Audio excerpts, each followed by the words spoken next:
Hello, and welcome to episode 134 of the Eyes Free Sports podcast. My name is Greg Lindberg. Here on this episode, our guest is a gentleman who is a longtime competitor in track and field, and he actually competed at the very highest level in the Paralympic Games and has been very successful in several different track and field events. So why don't we go ahead now and hit the track and get jumping toward episode 134 of the Eyes Free Sports podcast. All right, so here on this episode of Eyes Free Sports, I would like to introduce Tyson Gunter. And Tyson is a longtime adaptive athlete with a focus on track and field, and also a Paralympian. Tyson, welcome to the podcast. Thanks, Greg. I'm excited to be on. Awesome. Appreciate you taking the time. I've talked a little bit about track and field over the years on this podcast, but probably not as much as I should. It's always great to connect with a track and field athlete. It's never enough. So true. Yep. So Tyson, why don't we just kick things off here with just your background? Just talk to me about where you were born and your early years. Yeah, thanks. Thanks again for having me, Greg. Before we jump too far in, I think this podcast is awesome, and the idea of it, I ran across it a few weeks ago and have listened to some of the episodes and didn't realize that there's as much information or as much of a community out there for blind or visually impaired athletes specifically. So it's really cool what you're doing. But to introduce myself, I'm born and raised in Southeast Idaho, McCammon specifically, but for most people, we have no idea where that is. Most people know where Salt Lake City is, so we're about a 2-hour drive from Salt Lake City, Utah, and that's kind of the best way to describe where I'm at. I have albinism, ocular albinism, and so that comes along generally with a vision disability, and so was born with that. I am the youngest of 7 and grew up on a dairy farm, and so for the most part, being in rural Idaho, like I didn't really understand, or I knew I was different just because like my skin color and hair is different, but like lived a pretty normal life growing up from what I knew, and it was before social media and all that, so it's like you lived your life on the farm and went to school and whatever, and was pretty normal for the most part, at least from my perspective. Gotcha. And I'm curious, your siblings, are any of them visually impaired as well? No, they're not. They're not. Gotcha. So you're the lucky one, right? That's right. I'm very lucky, right? It happens to the best It's given me a lot of opportunities, I'll tell you that. And, there's obviously trade-offs too, but. Absolutely. Yep. But no, I can totally relate. Just if I weren't visually impaired, I feel like how different my life might be. It's interesting to think about. Right. So yeah, in terms of your education, talk to me about your educational journey. Because I grew up in rural Idaho, there's a school for the blind in Idaho, but I just felt like I went to their summer camps, and they had really, really great summer camps, but I just enjoyed going to the public school and had a small group of friends who were really supportive, and my family was supportive. And so went to public school growing up, took some time off. Well, I guess I went to one semester of college where I played college football at the NAIA level, and I thought football was going to be my thing. Took a couple of years off to go on a church mission, and then came back and was transferred schools to Idaho State. Go Bengals. Wanted to walk onto the football team, but just the timing of when I started school and where I was at when I would need to walk onto the football team to try to earn a spot. Ended up track season was first, did pretty well, walked on the track team, earned a scholarship, and then there was, and I think this is probably true, but they told me because I had a track scholarship, I couldn't play football because of whatever reason, and had to do with liability and like scholarships and whatever, right? But ended up doing track and had a great experience at Idaho State. Studied marketing. Business and marketing has always been a huge interest of mine, and I've loved it, along with sports nutrition. That was the other thing that I was kind of deciding if I wanted to major in that or not, or dietetics and nutrition, right? But marketing ended up winning out. but unofficially I've studied nutrition and sports nutrition for a long time too. So all of that stuff kind of converged into me um, focusing in sports and nutrition and marketing and all of that stuff. So it was a great time. I loved college. I met my wife in college and had a good time that way. Excellent. Appreciate you sharing that. And yeah, we'll definitely get into your career, in sports nutrition, like you mentioned later in the podcast. But I'm definitely curious, just in terms of adaptive sports and track and field. I know you mentioned some football, dabbling in football there for a while, so kind of some mainstream sports. I'm kind of curious what led you into adaptive sports. So my journey is a little bit unique in that I didn't find out about like quote unquote adaptive sports at I guess the elite level, like the Paralympic level, until after I was done with college a year. I obviously going to those summer camps, I was introduced to beat baseball, which I know you're a big fan of, and you participate and play in.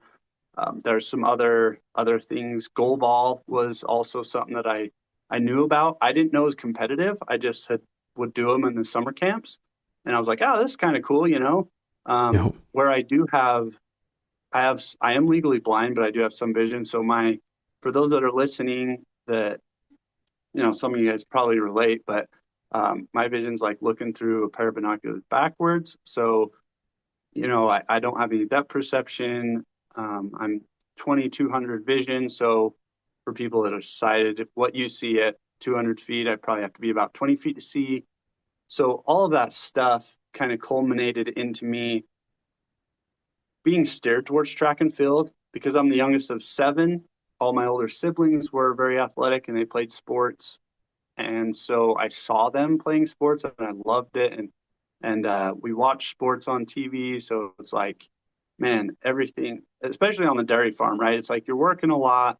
So you work, you go to church, you go to school, and then sports are like the only other thing you have as a hobby. And so it's really big for me. And I just loved it and wanted to be part of it. And as I got older, found that like baseball, found that really early. That wasn't going to be my sport. Unfortunately, I loved it, played it for like T-ball and then got into, the first year after T-ball and was like, well, I'm not going to be able to do this. And it was kind of, then played basketball for a while, all the way up until high school. And being at a rural high school, was more opportunity to play versus like maybe a kid that's growing up in a city school that's huge. Sure. But learned that was a tough one for me, even though I loved it.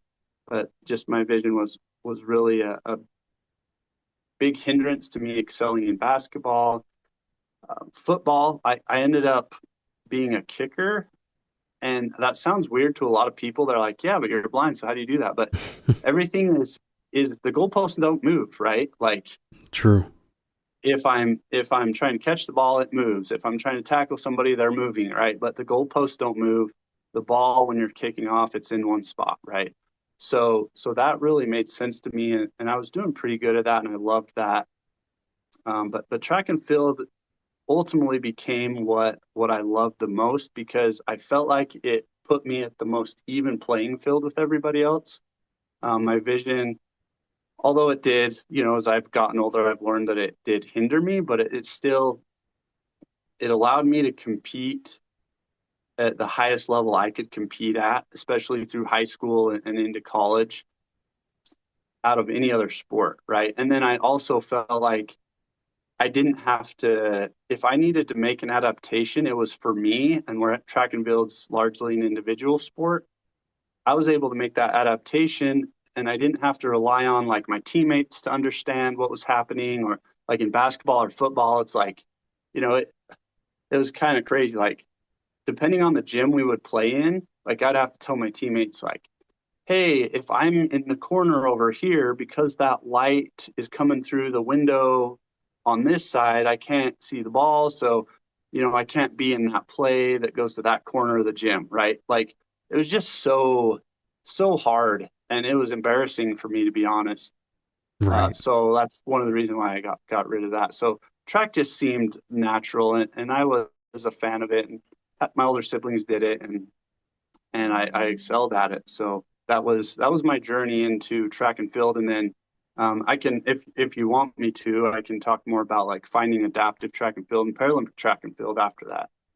Yeah, absolutely. And that I was just going to say that's a really interesting perspective on, kind of traditional team sports and maybe the minutia or the detail involved in those and trying to fit in as someone with a disability compared to track and field. But yeah, feel free to kind of continue the story. Yeah, and just one more story about that, which I'm super embarrassed about this, but I think about it somewhat often. I remember one of the last baseball games I played in a small town. We played other little small towns around us, so I knew, and our small town had two teams, right? And it's crazy. We were a town of like 800 people, like total, but all the kids played baseball back then, so it's like two teams. So I knew the kid that was pitching. And I remember telling him before the game, like, hey, can you not pitch as fast or as hard because I can't see the ball? And like, now that I think about that, I'm like so embarrassed about it. But, that's when I was starting to realize, like, I can't, this isn't going to be a sport I'm going to be able to continue to play at a competitive level or at a safe level. So anyway, Sure. yeah, had a huge, huge opportunity and was grateful for my coach here at Idaho State to give me an opportunity to walk on to the track team. And I earned a spot on the team and earned a scholarship to be able to continue to compete. And I didn't even tell him that I had a vision issue or, I mean, he's a pretty smart dude. So I think he obviously knew I had albinism, but he had no idea about my vision. And I was pretty independent about that. Like I can function pretty well. Like most people don't know, honestly, that I'm around, know that I have a vision disability just because I can function pretty well. And I've learned to adapt like all of us have to function pretty well. So got through college and had some success and had some failures. And then after I was coaching, my wife was still in college and she was on the track team as well. And because I love track, I thought, maybe I want to be a coach, like college coach, like that could be a full-time career for me. And I love the jumping event. Or sprinting, right? So I have the opportunity to stick around the program for another couple of years. So I just asked the coach if he'd be okay if I just volunteered and learned how, because as an athlete, you get coached, but you don't think about all the details, right? So I was like, I'd like to learn how it works from the coach's side.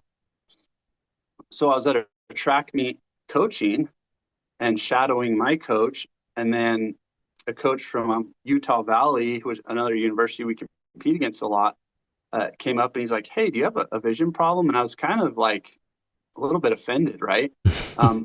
We had competed against Utah Valley my whole 4 years of college, and nobody's ever said anything or anything like that. And just out of the blue, he's like, you have a vision problem? And it just kind of, a little bit offending. And I was like, well, yeah, but why?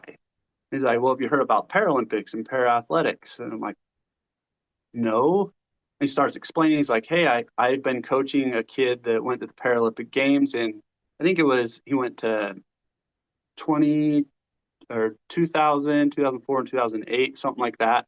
And anyway, he introduced me to it. And I was kind of put off by it because I had been reached out to in high school by an organization that's like, hey, we're for blind athletes and there's these track meets. You can go to Europe, but it's going to cost you $10,000 and all this stuff. And I was like, I'm a small town farm kid. Like, that's not feasible for me.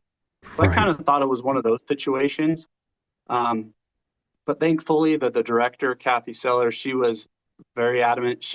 This coach connected me with her, and she's educated me on Paralympics and that it's essentially a professional elite level sport for people with disabilities. And like that was so cool and so eye opening.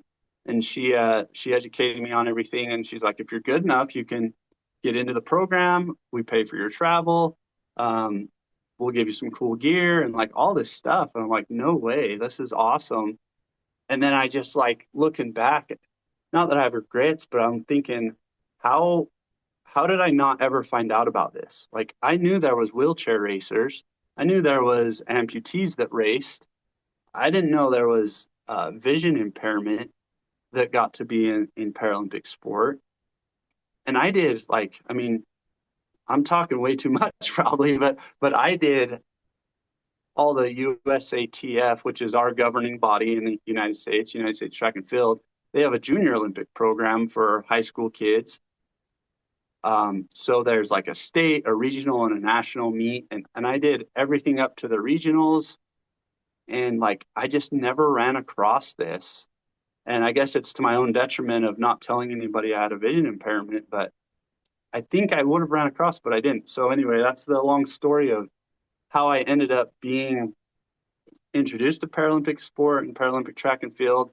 And then I started in 2013 after a year off after college and have loved it ever since. And part of one of the reasons, I'm excited to be on this show and to be able to share is I've started to think of my story. And it's like, how many kids are out there that don't know about this, that are just finding out? Like I was at, the last World Championships in 2013 or 2023 and talking to some guys that are like, yeah, we just found out about it and they're, in their 30s.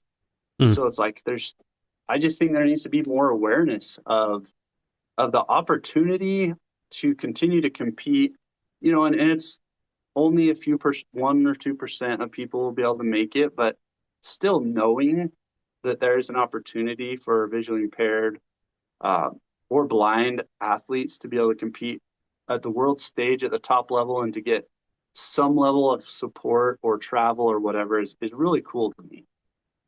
Absolutely. Yeah. And I'm so glad you mentioned, the financial barrier for a lot of folks that might not realize about the grant programs out there and financial opportunities to compete in all different types of sports. So I feel like your story kind of really validates the purpose of this podcast to try to raise that awareness and get the word out, in addition to connecting folks to those financial resources and different things as well.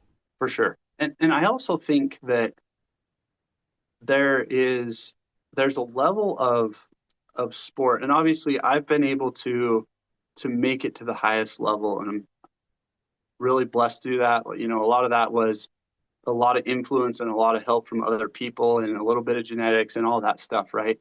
But I think even just at the basic level of competing recreationally for somebody that's blind or visually impaired, just the opportunity to do that is so much fun, and it's so, like, I guess, great for their mental health, great for their progression in life in general.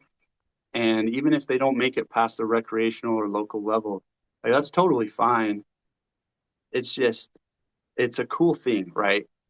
Traditional kids have that opportunity, and they have that experience as a youth or growing up. And I think there's more and more opportunities for blind and visually impaired athletes to have that too. No doubt. Yeah. And I've had countless guests talk about, just the benefits of adaptive sports in terms of their careers, their relationships, just, it runs the gamut, but there's so many positives that come from participating in, individual sports or those with guides, team sports, it's really cool. Yeah, for sure. So I know you did mention, I believe it was 2013 was your first major Paralympic event, right? Yes. Yep. So in 2013, I made the World Championship team to go to France, and that was my first experience with Paralympic track and field. And I always find it confusing, and they're starting to change it finally now, but there's a distinction between Paralympic track and field and the Paralympic Games. Right? The Paralympic Games are like the Olympic Games. They happen every 4 years. It's like the marquee event of para sports. The Paralympic track and field is like the league that we compete in each year, right? But now Sure. they're finally getting to the point where they're changing the name to para track and field or elite para track and field. On the world stage, it's called para athletics. So I think that's smart because a lot of people get confused about that. They think, oh, every 4 years you go and compete, and then the rest of the time you don't do anything. Well, and that's not the case. Like we have a league year to year and meets year to year that we're able to compete in, and participate in. So there's world championships every 2 years. So I competed in the 2013, 2015, 2017, and then 2023 world championships. We have Pan America Games, which is a meet for just the American continent, so North, South, Central America, a championships for everybody in that continent. And I competed in 2015 and then 2023. And then obviously the Paralympic Games, I competed in 2016 and then ended up being hurt in 2021 for Tokyo, and then another injury last year, unfortunately, going into Paris. Gotcha. But wow, that's quite a resume. I guess if you just want to explain to the listeners, in terms of track and field, obviously there are a variety of events. I know you mentioned as far as sprints and the jump events, just kind of the differences and the breakdown of the ones that you've competed in. Yeah, so sprints and jumps. As far as that goes, I'm better jumper. I'm a better long jumper and high jumper. Both of those two events require a lot more visual acuity to be like I guess I should say in the able body world, right? Obviously in Paralympics, they separate us based on general disabilities, right? So all of us that have some vision within a certain parameter compete against each other. Athletes that are totally blind compete against other totally blind athletes. So we're separated. And so within the Paralympics, there's some equality. It's never perfect just because, as you know, like we all, my vision might be exactly the same as yours as far as like acuity, but could be totally different because one of us has depth perception, one of us doesn't. One of us might have more light sensitivity, one of us might not. So it's never perfect, but that's kind of how they separate it out in para track and field in the different classifications. So I'm a T13. I was one of the best in the world. First, 2013, won the silver medal in the high jump. And then long jump, I was progressing and getting a lot better as far as world rankings. And then when we went into every 2 years before the Paralympic Games, they announce what events they're going to have. And there's a lot of factors that go into that. It might be time on the track. It might be TV time rights, whatever. So not every disability has every one of the 17 track and field events. So my disability class only has 5 events. But going into 2016, they decided to remove all the throws, and we went down to, or sorry, not the throws, the jumps. So they went down to 3 events. And so I had to sprint. So I went from being one of the best in the world, silver medalist, getting ready to I'm going to be a Paralympic champion, gold medalist, right? That was my goal, to I don't even know if I'm going to make the team because, I'm not a traditional sprinter. But thankfully, unbeknownst to me in college, I hated my coach because he made us run some sprints. He made us run the 400, which is awful.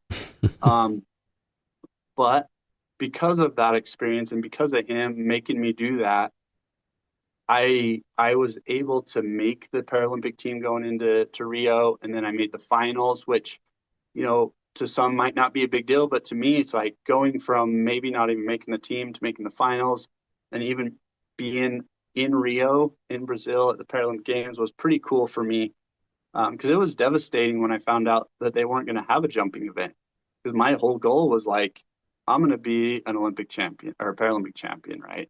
Sure. From there, they brought back the long jump and the high jump for 1 year. So in 2017, I won another silver medal in the high jump. And then since then, I've been able to long jump. And as I've gotten older, battled some injuries and stuff, but have loved the sport. When I'm healthy, I'm able to compete at a top level in the world rankings. And so I've just continued to compete for that. Wow. Interesting. So in terms of the 2016 Paralympics in Rio de Janeiro, you just want to kind of walk us through the competition, just the events that you competed in there? Yes.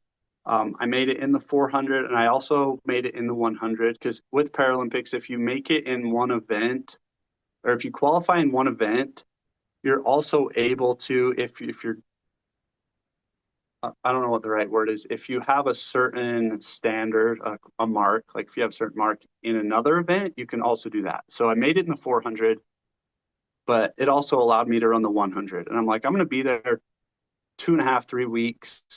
Like, I hate the 400. It's like, I can't even explain how awful it is. Like, I would get sick to my stomach for 3 or 4 days before. I wouldn't be able to sleep just because it's so painful. Like when you run it right, it's like you just give everything in your body, and then after your body just hurts and you throw up, and there's all these bad things that happen. But but Oof. it's also fun, right? Yeah. um, but anyway, so I was like, I'll run the 100 too. That didn't go super well, but it was really cool to be able to do that. So we go down there. We go down um, a week early. There's a lot of festivities around. We all stay in the village. If anybody's paid attention at any of the Olympics or Paralympics, there's usually talk about the village, which is like a secure area where everybody's staying, a bunch of apartment buildings with all the other athletes. There's like game rooms. There's a huge cafeteria that's probably the size of 3 football fields. It's just massive. And we just kind of spend our time in there. We get on a bus to go to the track to train during the day, get on a bus to come back. And just the way they have it, that always takes a lot of the day, is just the traveling and practice parts. Um, and then was able to walk in the opening ceremonies, which was extremely awesome and one of the cool things to do. And one of the great opportunities I've had in my life to be able to walk out in the stadium in the opening ceremonies. Mhm. And yeah, I mean, just the whole experience was pretty cool at that time. So I don't know who remembers, but Zika virus was like a huge problem or concern, or at least the media made it sound that way. That's And it right. probably was, but they did such a good job of making sure we were safe. They did all the, you know, I don't know what they call it, but they like gassed, put like mosquito sprays everywhere, and um, did a bunch of stuff to make sure we were safe. So when we were there, we didn't even feel like it was a big issue. Gotcha. And then, so what was your time or your actual finishes, your results in your events? In the 100, it did not go well. I didn't have the right I don't know, not I didn't not have the right attitude. I just I was still pretty bitter that I wasn't jumping, and so I just don't know if I took it serious, but I just, because that was on my mind, I don't know, whatever. Sure. So that didn't go super well. I didn't make the finals in the 100. And that was earlier in the competition. So I had a few days to think about that. And my wife was there to watch. And so it was, pretty disappointing for me to not do very well in that event. But it gave me a few days to regroup. And I was like, you know what? Like, I don't know what the future holds. Like, I didn't know they were going to bring back the jumps. And I was like, I know I'm not going to run the 400 again because it's awful. So this might be my last chance to participate in track and field, right? So I was just like, I got to get myself together. I got to be able to push through the pain. And so I was getting ready for the prelims, and the fire alarm went off in our building. And and I was like, for a split second, I was like, I hate this race so much. I wouldn't be mad if they evacuated us and wouldn't let us go back to our room to get our stuff and just said, you know what, I guess you're not going to run your race. Obviously, that was like just a split second because we had to leave like immediately. Um, so we're standing around, and that I was joking about that a little bit, but knew I was going to go run the race and run, my best. And they did eventually let us go back and get our stuff. I missed the bus I was supposed to be on, but I did get on the next bus and made it in time, got everything, got ready in time, and was able to go out and run the prelim and make the final. I ran like I don't remember the exact time, but like a 50.04 or 50 40 or something like that, or 50 70 in the 400. And then next day I ran in the final and ran 50.2 or 50.04, something in those lines. So for context in Paralympic world, that was pretty good. I ended up getting seventh, and I was really happy with the effort that I put in, even though it felt awful, especially coming off of that not so good performance in the 100 meters. Sure. Sure. And would you say just kind of the pressure of being in the Paralympics was a factor at all?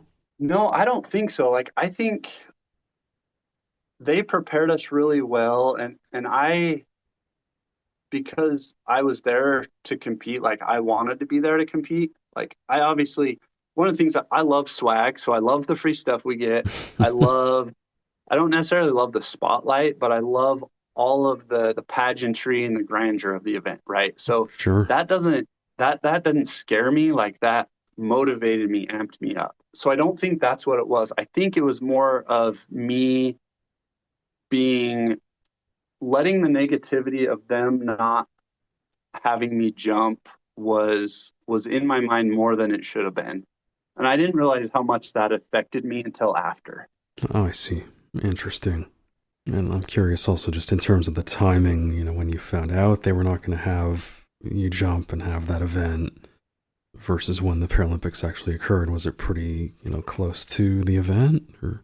Oh no, I'm a soaker, man. You can ask my wife. Like, it was in 2014, so I Oh, knew okay. for what, 3 years or 2 years, right? Yeah. Yeah. So, but I was just, but when it's like, I was so excited to make the team, and I didn't like just stop and say, "Oh, I made the team. I've arrived and I'm done." Right? I didn't say that to myself, but I think because I was so nervous of like, "Oh, I'm not even going to make the team now," to then when I did make the team, like I, I don't, I didn't physically back off, but I think because in my mind, like, because I think I'm learning that the mind is so much more powerful than I've ever realized. I think that shift in my mind of, I made the team, I've achieved my goal. Let's still work hard, but maybe I wasn't pushing myself as hard, or maybe I wasn't as motivated. I felt like I was, but I just don't know if I actually was. You know what I mean? Gotcha. Makes It was just the sense. mental side of things, right? So when I got there, like, it was just, I was over the bitterness of it, but it was in my mind of like, oh man, if we were jumping, I'd be on the podium right now instead of fighting to make the finals in an event that hurts really bad, that I hate. Like, it's just kind of that whole thing. And I was obviously a little immature in that state, but I've learned from that. Right. Right. Definitely understandable. So, in terms of the sprint, I am curious, are there any kind of adaptations or guides or, kind of like a traditional marathon where you actually have a guide? So in the T13 class, there is not. T12 have the option to use a guide, and then the T11, who are totally blind, obviously use a guide. So there's no adaptations for me. I struggle. I'm very light sensitive. So, and this kind of came up because I've ran the 400 enough. It's not a huge deal, but in the stadium, we ran in the afternoon, and so we ran from the light into the shadow going into the back corner. So we ran the first 200 in the sun, and then because of the stadium, there's a shadow go when we get into the 200 turn, right? So Yeah. that transition in the stadium, like if it's always light or always dark, like I'm able, my eyes will adjust to the Sure. most part, right? As far as seeing the lane lines on each side and the curves and whatever. But going into that was hard for me. Like, I had to back off just a little bit because it takes my eyes, what, I don't know what it takes, half a second or whatever it takes to adjust when I go, because I am light sensitive. So when I'm going from the brightness into the dark, like my eyes are all of a sudden like, oh, it's dark. We can actually, work a little better, or not dark, but shadowy, right? Yeah. So I did have to back off a little bit at that point, and that was hard because in the 400, if at that point you're getting really tired, but it's still a sprint, and so anytime you back off, it's just really impossible to get the pedal down to the metal. And if you look at the video, I don't even know if you can tell that I slowed down, but I just remember thinking like, I can't see where that turn is, and I know there's a shadow, so I'm gonna have to like adjust a little bit. And now knowing what I know, I should have went out to the track, and they won't let us on the track before the event, but I should have went in the stands and picked some cues on the track, if that makes sense. Like, I don't know how to explain this very well, but if, like, let's say there's always a line where the 200 race starts. So if Right. I could have went on and said, okay, the 200 line is in the sun, and then 3 steps after that, I'm going to go into the shadow, then I would have been able to figure it out and not have to slow down. But I didn't take that time to prepare. And since then, I've learned my lesson. But those are little things that I think I didn't realize I did differently than just an able-bodied person until you start thinking about it. And you're probably the same way, right? Like in our daily life, right? We do things to adapt, and it becomes part of our second nature, and we don't realize that it's an adaptation until somebody points it out. Exactly. Yep. Yep. So I know you have mentioned the Pan American Games, some other events. Let's go back to kind of the most recent one in 2023, if you want to talk about your experience there. That was awesome, to be honest with you. It was such an emotional roller coaster for me because I had recommitted. I was healthy in early 2023, and I'd changed my program as far as training goes. And as I've gotten older, I adjusted some stuff that was like a huge, huge change for me in a good way, right? I was running as faster than I was in college. I was eating right. I was doing all the good stuff, right? Um, and then I I was looking to win the world championships. They were earlier in 2023 in Paris, and I was on track to do that. And then about 8 weeks out from world championships, I had just I would just say a freak injury, right? I mean, sometimes you just get hurt. There's nothing you can do about it. Yep. Sometimes you get hurt because you're an idiot, and that happens a lot to me. I get hurt because I do something stupid. But in this case, it just happened, and that was really, it wasn't a bad thing, but it just took me out of training for a little while, and then I got back into it, and I was back on track. Um, we got to Paris, and I always go like, I try to go 5 days early at least, just because I've gone international enough to know like how long it takes my body to adjust, not even sleep wise, but just like to feel good after sitting on a plane and being dehydrated and all that stuff, right? Um, so I gave myself 3 days of just really light work. And then on the fourth day, I was like, all right, I can just ramp it up and I can sprint. Um, and then that injury, which was a groin injury, kind of flared up a little bit. And I was just like so devastated.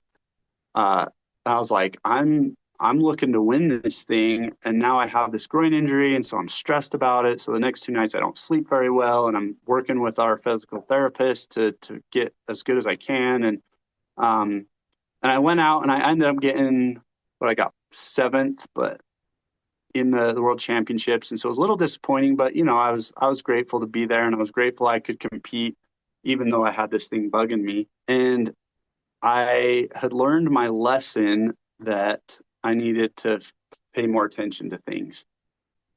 And so for the next 4 months, I was just rehabbing that injury.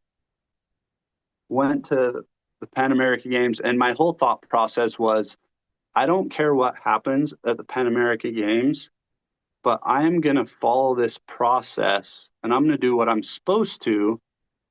And then I'm going to surrender to the results, right? Whatever happens, happens. I'm going to focus more on the process of the thing than the actual, like, I need to get ready to try to win a medal at this event. Sure. And so I went through this process, and every time I felt like the injury was getting worse, I backed off and I went to I guess, for lack of a better term, a less intense process.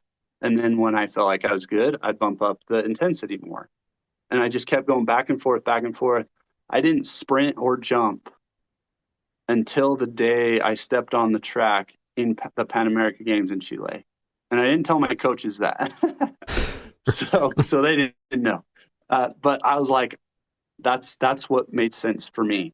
And so I hadn't jumped since or sprinted since the World Championships 4 months before.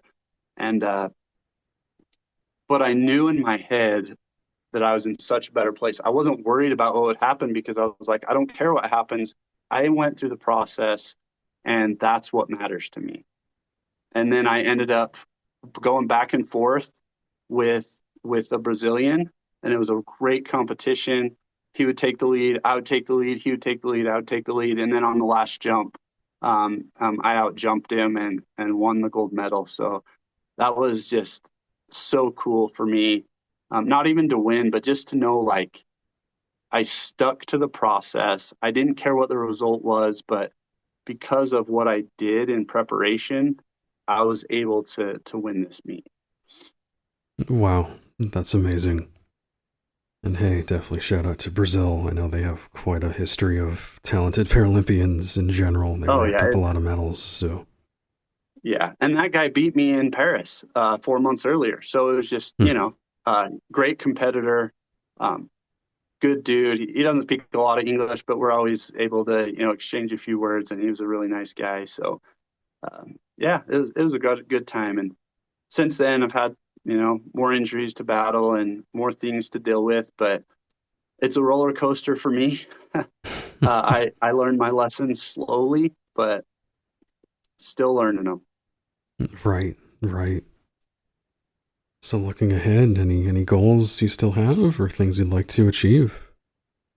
Yeah, I was going to be done, to be honest. Like Hmm. it takes a mental. I'm older. I'm married. We just had our fourth kid, and that's been a great thing in my life, and a very hard thing in my life to have kids. But they're Nice. amazing, and um, I was going to be done. I was like, after I got hurt training for Paris, the Paralympic Games in 2024, I was like, kind of the point where I was kind of like, screw this. Like, I'm tired of putting in all this effort and then just getting hurt and not even being able to realize like what I'm putting all this work in for, right? But then I stepped back a few months ago or I don't know, maybe a couple months ago and just was like, I'm not ready to be done for a couple of reasons. First of all, I like the training. So if anything, and all it is my fitness level, like it's helping my health, right? I like sprinting. I like the plyometric stuff I do in the gym. It's fun for me. And if I don't have something to work towards, I'm not going to eat as good. Like I like junk food and I like to eat a lot. And the only thing that stops me from doing that is thinking, oh, I might have the opportunity to compete again. I think it's better, like, it takes a mental toll on me. So I do have to be careful of balancing it because I think mentally, this cycle of like hitting the high highs of winning a gold medal or getting a PR in an event, and then the low lows of getting hurt right after that. Like I have to be careful because those are really hard for me, and my family has to deal with that a little bit.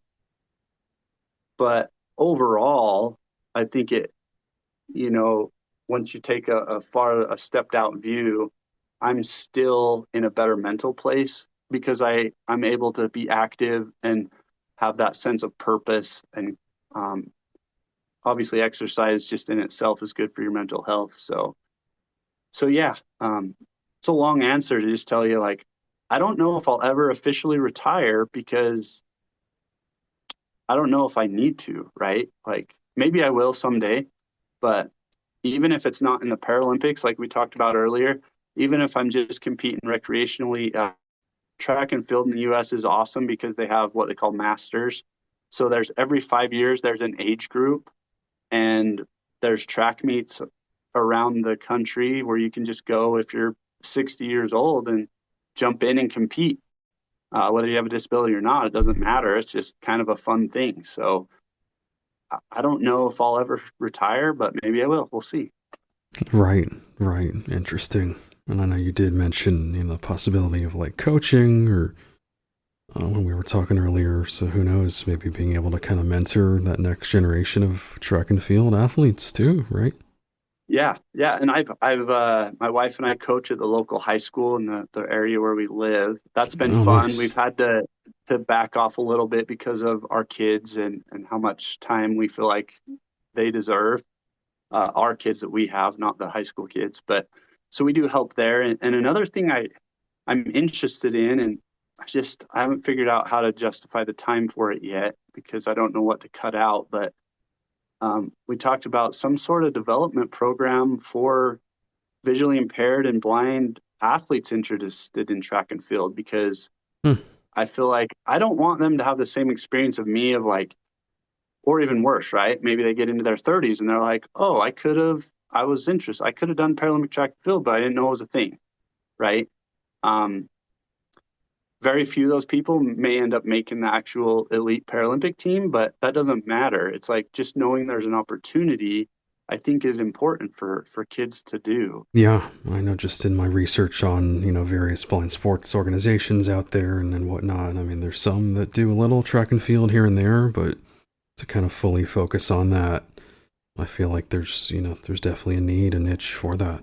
Yeah, I do too. And I have somewhat of a business plan together to do it. I don't know. I think I need to either pull the trigger, but it's hard because I really enjoy the other things I'm doing right now. So it's the whole like, there's a lot of really good things in the world, but we only have enough time to choose a couple, right? If we really want to make a difference. So Exactly. hopefully, you know, I don't know what the answer is. I wish I did. One of my biggest problems is deciding. I think that's the other reason why I keep doing track is because it's the only thing outside of church, I guess, but it's the only thing that I've really just like committed to and said, I'm doing this. When it's hard, I'm doing it. When it's easy, I'm doing it. Like I'm doing it, right? Other things, it's like I'll do it for a little bit and then I'll give up. Like the consistency, um, my wife says consistency is the key to life, and I think that's so true. And back talking about the processes that I've went through, consistency in those processes has just made the difference. Absolutely. Well said. So then as far as your day job goes, I understand you've worked in kind of that sports nutrition, health and wellness realm for several years now, right? For the last 4.5, 5 years, that's another thing. Like trying to compete and find a job that's flexible has been tough for me. And I wasn't in a position to take the risk to start my own business in any way. So 4 or 5 years ago, I ran across this small startup supplement company that was focusing on athletes and sports, and it was kind of convergence of everything that I loved: small business, marketing, nutrition, sports, athletes, and like not everybody's going to have such I guess, a lucky opportunity. So I feel really lucky and blessed to be part of it. And we've been able to build a sports supplement brand around. Um, Obviously, anybody can use them, and we sell to everybody, right? But we get the opportunity to work with athletes, and because of my experience when I become a Paralympian, I thought all these sponsorships and all this money was going to come my way, and it didn't. And then I was just begging for small discounts here and there. So we developed an athlete program where we do a couple of things. We give everybody that's competing in some way, whether it's beat baseball locally or nationally, or a college athlete, or even professional athletes now. We got reached out to by a Major League Baseball team today, actually. Hmm. So like it doesn't matter the skill level. We create this athlete program and we provide supplements at essentially just over our cost and then we give the athletes the opportunity to have like what we would call like an entry level sponsorship. And then from there, if the athletes are interested in learning marketing, we're building like some marketing education on personal branding so that they can learn how to do some social media stuff. We're creating education around how to use supplements as part of your nutrition, because one of my biggest pet peeves is all the information out there seems to say never touch supplements until your nutrition is 100% dialed in. And I just don't think that's right. I think you have to be working on your nutrition, but I have spent thousands of hours researching and talking to experts and dietitians, and I just feel like there's supplements that can help no matter where you're at in your nutrition.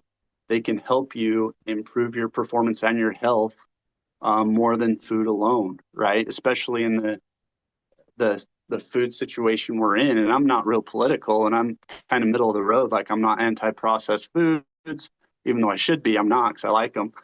I just think everything can be taken in moderation, and supplements are a good part of an overall sports nutrition plan. So I've been able to. It's been fun for me to develop that program because the owners have been really free to say, do what you want, and taking my experience to create that program has been really fun.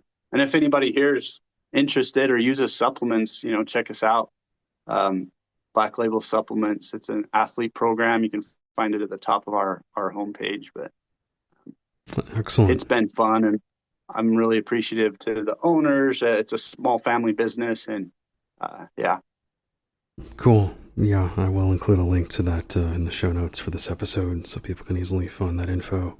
And kind of speaking of, contact info or content that's out there, any social media channels you'd like to mention, or I understand you have done a little content creation, I think, on YouTube as well. Oh, yeah, I'm I'm an essentialist, let's say that. So I don't get as super into the content creation as far as design goes, but I have started to put more things out there. My editing skills and all of that are not great, but I don't really care. I'm still trying to figure out exactly the route I'm going to take. But right now I'm just sharing my journey as like rehabbing from an injury and hopefully making the world championship Paralympic team this year, to working at this supplement company and sharing sports nutrition education. So I'm on Instagram, Tyson Gunter _PLY. The PLY is just like a Paralympic acronym. And then same thing on YouTube. I'm dabbling in YouTube. I like that a little more. But, in both places, it's fun. Nice. Very cool. And yeah, I'll also include links to those social media handles in the show notes as well. Very cool. Yeah, and people are willing. I'd love if anybody's interested in just chatting or connecting. I'm super happy to do that. I think there's a bigger community in the visually impaired and blind sports community than I even know of. Especially, like I mentioned to you, just finding out this podcast, and like I knew about Beat Baseball, but you guys have you have a lot of stuff going on, man. It's super cool. A guy reached out to me about hockey, which I think is, so I wanted to be a hockey player growing up, which I never even came close to. And now in my situation, it doesn't make sense for me to be able to do that. but yeah, maybe someday when I'm retired, I can move somewhere where they have, I think Sonic hockey is what they call it. But anyway, it's all awesome. Absolutely. Yep. It's just been amazing doing this podcast and learning about so many different sports and helping to promote such a variety of opportunities out there. So really glad that you discovered it and then reached out and we made this connection, and hopefully I can kind of bring you into the fold of this whole blind sports community that I've, built in some ways through this podcast. So no, I think you have, or you at least have brought it together, which is great. And I should mention too, specifically, I want you guys reach out to me if you know or have interest in like para track and field, because I would love to continue to share that. And if I get enough interest, without me doing a lot at first, if I get enough interest, I will pursue that, doing some kind of club or some kind of just something to get things going. There's an organization called Move United that's they're all over the country, and they're starting to hold track meets all over the country where people can just go and participate. So yeah, at the least I can, point people in the right direction if they have interest in competing in track and field. Absolutely. Yep. All right, so again, our guest here on this episode has been Tyson Gunter. And Tyson, thank you so much for your time. Really enjoyed this conversation and definitely learning more about track and field here. And again, congrats on your achievements and best of luck on your journey. Thanks for everything, Greg. And you too. I know you're working on a bunch of stuff, and I hope you continue to kick butt and keep growing the podcast, and good luck in all your sports endeavors too. Thanks, man. I appreciate that. To hear more episodes of the Eyes Free Sports podcast and to subscribe, search for Eyes Free Sports on your favorite podcast platform or visit eyesfreesports.com. Be sure to follow the Eyes Free Sports podcast at facebook.com/eyesfreesports and on Twitter at Eyes Free Sports.